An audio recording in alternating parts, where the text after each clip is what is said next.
So in answering the question of where I started and where I've ended up, this whole packet, at first I was totally clueless. So I started using this workbook, and I've had help from my mentor and people that are in the classroom. So I now mark the pages, and then I can go to that test and on the score booklet for the students. So we just flip it over, we find where it is, etc. Also, we also know where the starting is for each point for each student.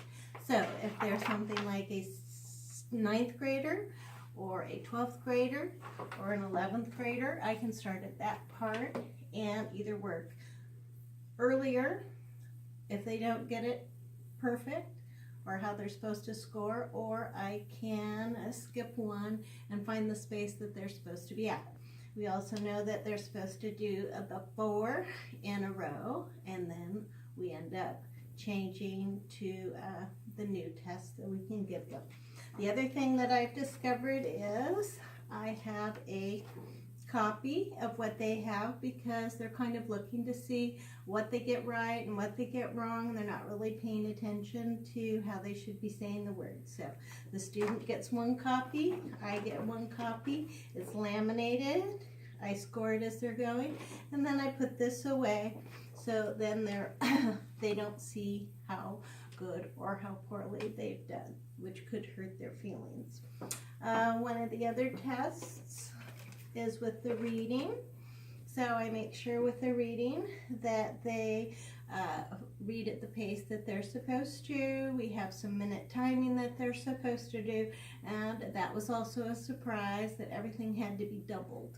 So it's either an M and an N, or it's a P and a Q, and so that was also a surprise. So I found out what the reading portions are for that, and also with their grade levels on this, they can either go younger. We've gone all the way down to 6th grade for some of the kids that are 9th with their reading. So whereas when I started this, I had no clue what to do, I now know which parts to do. I also know what sections kind of flow into the others.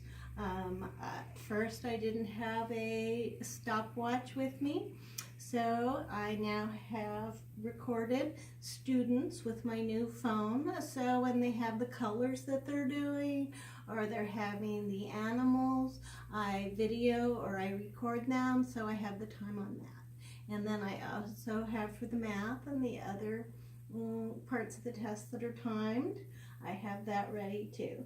So I think I've been successful. When I started this, it would take me probably 10 hours to do everything and to score it, but now I am down to the same amount of time everybody else does.